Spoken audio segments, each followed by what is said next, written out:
Good morning students. पद परिचय का पिछला मैं वीडियो आप लोगों को बता दिया था कि पद की परिभाषा और पद के भेद में मैं आप लोगों को बताया था कि पद के टोटल 9 भेद हैं। उन 9 भेदों को मैं आप लोगों को समक्ष चर्चा कर दिया था। आज का हमारा विषय है पद के भेद का जो 9 भेद है उनमें से 3 भेद संज्ञा, सर्वनाम, विशेषण। ये हमारे आज का मूल विषय अर्थात टॉपिक है। हम संज्ञा, सर्वनाम, विशेषण को पहले देख लेते हैं। उससे पहले हम क्या करते हैं, पद के जो 9 भेद है उसको एक बार मैं फिर यहाँ पर आप लोगों के समक्ष लिख दे रहा हूँ।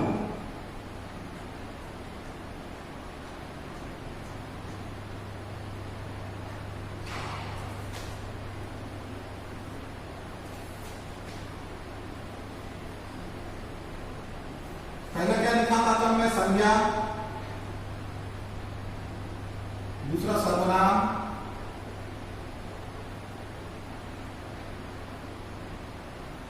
तीसरा विशेषण,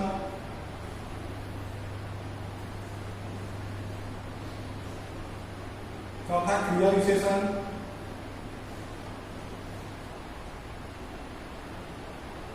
चौथा क्रिया, पांचवा क्रिया विशेषण,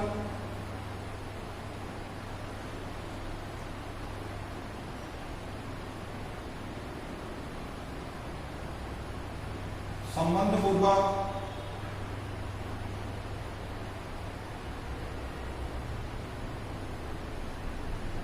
समुच्चय बोधक,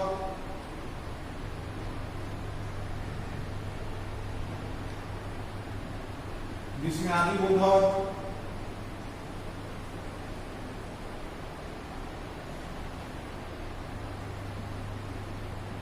और अंत में लिखा था निपात। तो टोटल हमारे ये 9 भेद है।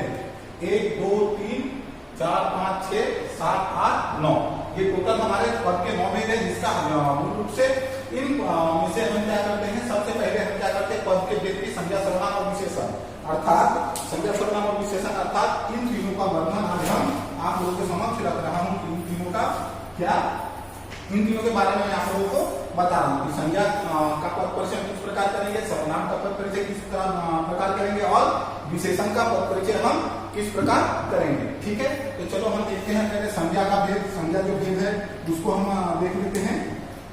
तो देखो, जातिवाचक जो संज्ञा, पद के भेद के जो संज्ञा भेद है उसमें क्या है, संज्ञा के आप लोग जानते हो व्यक्तिवाचक, जातिवाचक संज्ञा और भाववाचक संज्ञा होते हैं। इनमें से जो जातिवाचक, व्यक्तिवाचक, भाववाचक संज्ञा जब लिंग, वचन, कारक, क्रिया तथा अन्य शब्दों के साथ उसका संबंध हो जाता है, वहां पर उसमें हम क्या करते हैं, संज्ञा के भेद को हम दिखा देते हैं कि संज्ञा पद परिचय में किस प्रकार हम संज्ञा का भेद कर सकते हैं।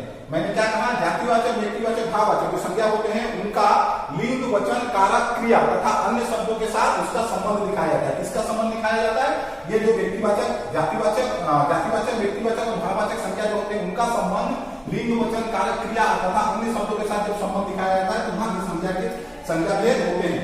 मैं एक उदाहरण दे रहा हूं। ये उदाहरण मैं कल भी आप लोगों को दिया था कि गौरव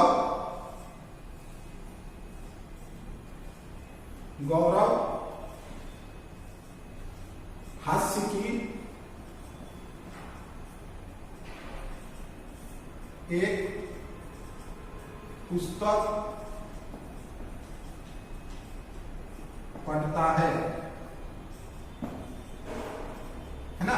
ये एक मैं क्या लिखा, एक सेंटेंस, एक वाक्य लिखा। इसमें मैं क्या कर रहा हूं, गौरव, हास्य की और पुस्तक, इनको हम क्या कर रहे हैं, इन तीनों का, गौरव का, हास्य के और पुस्तक का हम पद परिचय करते हैं। तो किस प्रकार करेंगे, देखो हम लोग दिखाते हैं। गौरव क्या है, पहले गौरव को लिखते हैं। गौरव है व्यक्तिवाचक संज्ञा। अच्छा, तीनों को मैं पहले लिख रहा हूं, गौरव, फिर यहां लिखते हैं हास्य की और फिर लिख रहा हूं पुस्तक। इन तीनों को मैं लिखा। अब मैं देख रहा हूं कि गौरव क्या है। सबसे पहले देखो आप लोग, गौरव चूंकि व्यक्ति है तो यहां लिखेंगे व्यक्तिवाचक संज्ञा।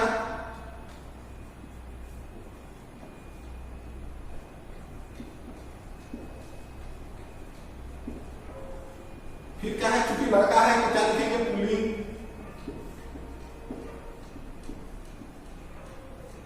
फिर क्या है, गौरव एक है तो अर्थात एक वचन।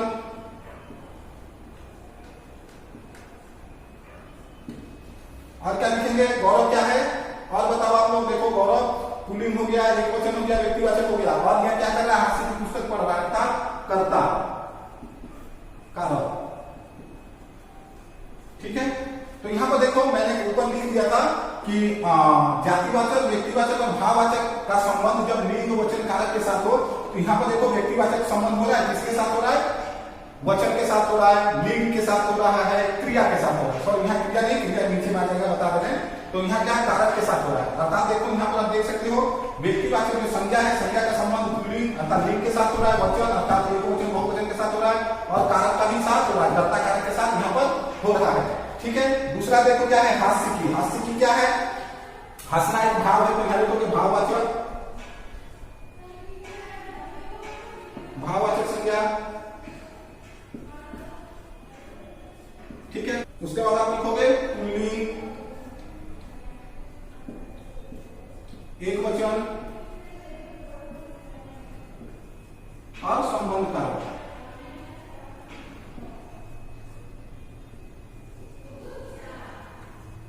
ठीक है, अब देखो यहाँ पर क्या है? भाववाचक का संबंध किसके किसके साथ है? भाववाचक का संबंध पुल्लिंग के साथ है।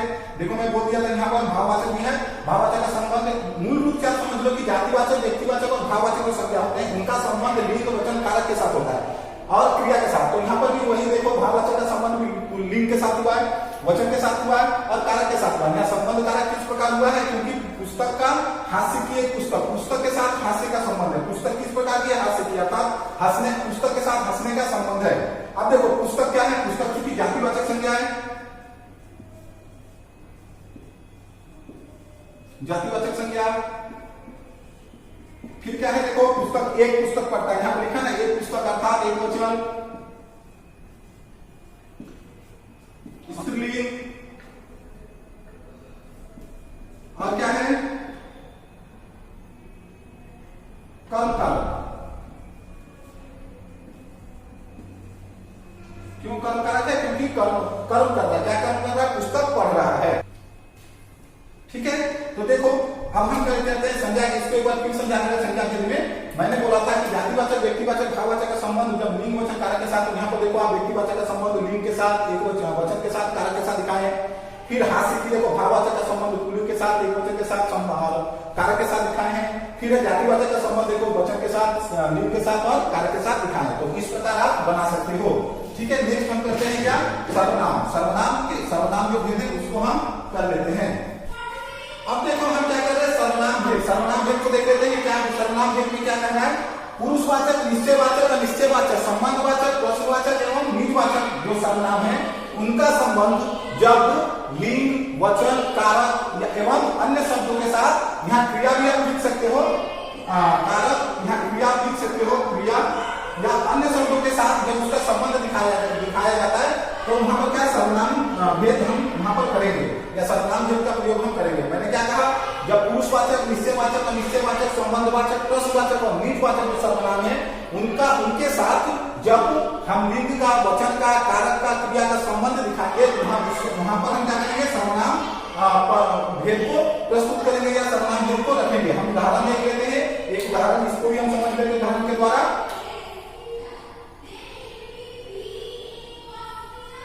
उदाहरण देखो क्या है?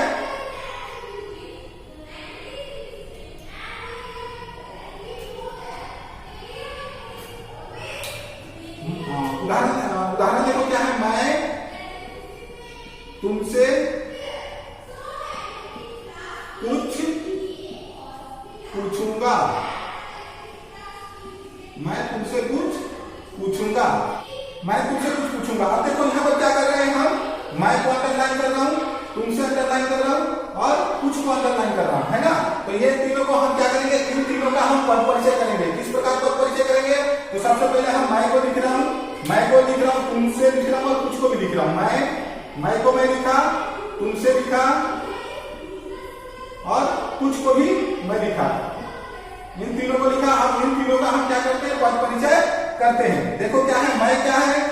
मैं क्या है? सर्वनाम है ना? कौन सा सर्वनाम है? मैं है पुरुषवाचक सर्वनाम, पुरुषवाचक सर्वनाम।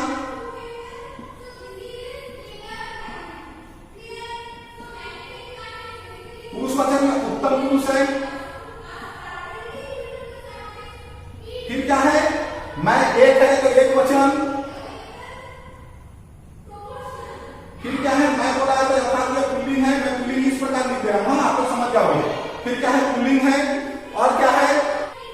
कर्ता कारक है, कर्ता कारक।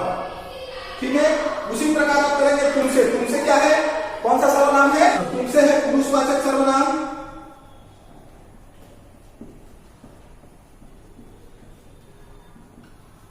पर ये उत्तम पुरुष था, ये होगा मध्य पुरुष।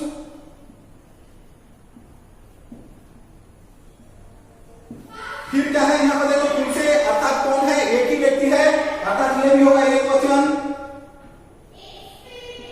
फिर ये भी होगा पुल्लिंग, मैं पुल्लिंग इसी प्रकार लिख रहा हूं। और क्या होगा तुमसे, कौन क्या होगा देखो, लिखा पुरुषवाचक सर्वनाम, मध्य पुरुष, एक वचन, पुल्लिंग भी है, कर्म कारक। ठीक है, अब देखो क्या है, कुछ क्या है, मतलब ये निश्चित नहीं है, अनिश्चय है, तो ये क्या होगा, अनिश्चयवाचक। ये होगा अनिश्चयवाचक।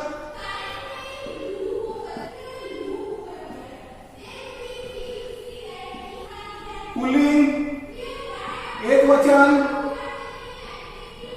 और कर्म कारक,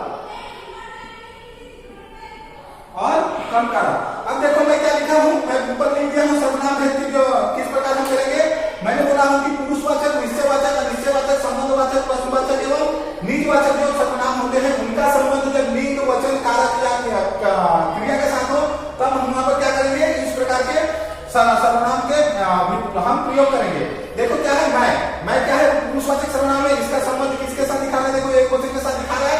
देखो पुरुष को पुरुषवाचक सर्वनाम का किसके साथ दिखा रहा है, वचन, अर्थात एक वचन है। फिर लिंग के साथ दिखा रहा है, पुल्लिंग है। फिर क्या है, कारक के साथ दिखा रहा है कि कर्ता कारक है। तुमसे क्या है, पुरुषवाचक सर्वनाम है, मध्य पुरुष है। और ये क्या है, एक वचन है, यानी मध्य पुरुष का संबंध एक वचन के साथ दिखा रहा है, पुल्लिंग के साथ दिखा रहा है और कर्म कारक के साथ दिखा रहा है। ठीक उसी प्रकार कुछ क्या है, अनिश्चयवाचक सर्वनाम है, और ये क्या है, पुल्लिंग है। अनिश्चयवाचक सर्वनाम का संबंध पुल्लिंग के साथ दिखा रहा है, एक वचन के साथ दिखा रहा है और कर्म कारक के साथ दिखा रहा है। तो संज्ञा और सर्वनाम आप लोग आशा करते समझ में आया। नेक्स्ट हमारा है विशेषण, तो हम विशेषण को भी देख लेते हैं कि विशेषण का संबंध किस प्रकार किया जाता है।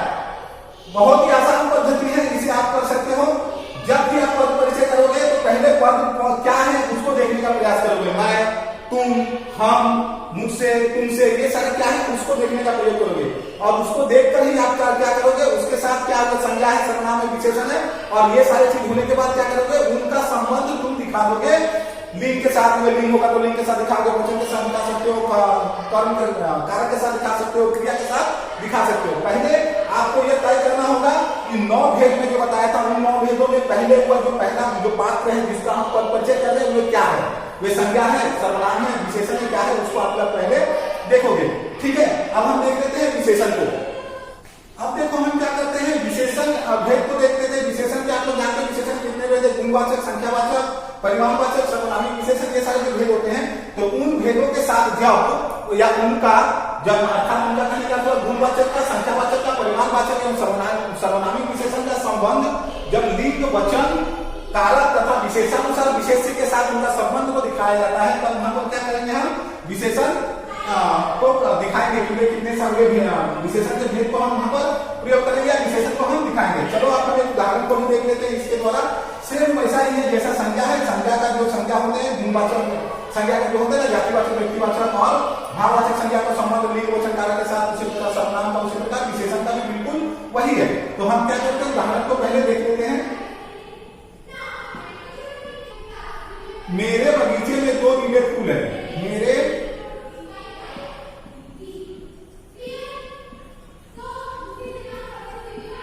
दो नीले फूल हैं।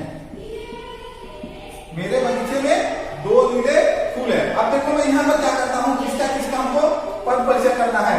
मेरे को करोगे, 2 नीले फूल को भी कर सकते हो। अब देखो हम क्या करते हैं, एक एक करके कर लेते हैं। मेरे को पहले करते हैं, फिर क्या करते हैं, 2 को करते हैं, फिर क्या करते हैं, नीले फूल को करते हैं। नीले को ही करवा, ठीक है, फूल हटा दो और नीले को कर दो। ठीक है, तो आसानी से समझ में आ जाएगा आप लोगों को। मेरे क्या है, ये मेरे अर्थात मैं क्या है, आप लोग बोलो कौन क्या है, मैं सर्वनाम है। तो फिर क्या है, मेरे एक वचन, फिर क्या है पुल्लिंग, ठीक है। इस प्रकार आप बनाओगे। इसके अलावा दो क्या है, देखो मैं क्या बोला था, संख्यावाचक विशेषण, दो संख्यावाचक है तो लिखोगे संख्यावाचक विशेषण, संख्यावाचक विशेषण लिखे। क्योंकि मुझको यहां पर विशेषण को समझना है, इसलिए हम इसको ज्यादा, इस पर हम ज्यादा जोर नहीं दिए, सर्वनाम एवं ये यूज करके छोड़ दिए। अब देखो दो क्या लिखे, संख्यावाचक विशेषण, उसके बाद में क्या लिखेंगे, अच्छा संख्यावाचक विशेषण है तो ये तो निश्चित है, दो तो निश्चित लिखोगे, निश्चित संख्यावाचक विशेषण। और क्या है, विशेष है, फूल किस प्रकार है, नीला है तो इसको क्या लिखोगे आप, विशेष फूल का, ठीक है, विशेष लिखोगे आप फूल का, ठीक है। अब उसके बाद क्या है, नीले, नीले देखो क्या है, नीले क्या बता रहा है, उसके विशेषता को बता रहा है, तो क्या लिखोगे यहां पर, विशेषता किस प्रकार की विशेषता बता रहा है, गुणवाचक, तो ये बन लिखोगे गुणवाचक, गुणवाचक विशेषण। उसके बाद क्या लिखोगे, बहुवचन, क्योंकि दो बोला है, एक से अधिक है, बहुवचन। और फिर क्या लिखोगे, फूल क्या है, पुल्लिंग, ठीक है। अब देखो यहां पर क्या है, मैं बोल दिया था कि गुणवाचक, संख्यावाचक, परिमाणवाचक और सर्वनामिक जो विशेषण होते हैं उसकी जो विशेषता को बताता है, वहां पर हम क्या करेंगे, विशेषण पद परिचय करेंगे, तो इस प्रकार हम वहां पर दिखाएंगे विशेषण के भेद को लेकर। देखो दो क्या है, संख्यावाचक है, यहां मैं बोल दिया था, देखो संख्यावाचक विशेषण का संबंध किसके साथ दिखाया है, किसके साथ दिखाया है, लिंग वचन के साथ दिखाया है, लिंग वचन कारक विशेषानुसार विशेष से, तो यहाँ पर विशेषानुसार विशेष के साथ दिखाया है, फूल का विशेषण है उसके साथ दिखाया है। नीले क्या है, गुणवाचक विशेषण है, देखो किसके साथ संबंध दिखाया है, बहुवचन अर्थात वचन है यहाँ पे, और पुल्लिंग लिंग के साथ दिखाया है। आशा करते हैं आप लोगों को संज्ञा, सर्वनाम और विशेषण ये तीनों समझ में आया, पद के भेद के संज्ञा, सर्वनाम, विशेषण जो आज का हमारा टॉपिक था, कि आप लोगों को समझ में आया। नेक्स्ट वीडियो में हम क्या करेंगे, क्रिया, क्रिया विशेषण और संबंध बोधन को आप लोगों को समझ लेकर आएंगे। तब तक आप इस वीडियो को अच्छी तरह से देखिए, अच्छी तरह से पढ़ें, क्योंकि ये आप लोगों के एग्जाम के लिए, फाइनल एग्जाम के लिए अत्यंत आवश्यक चैप्टर है, ये और रस दोनों, ठीक है।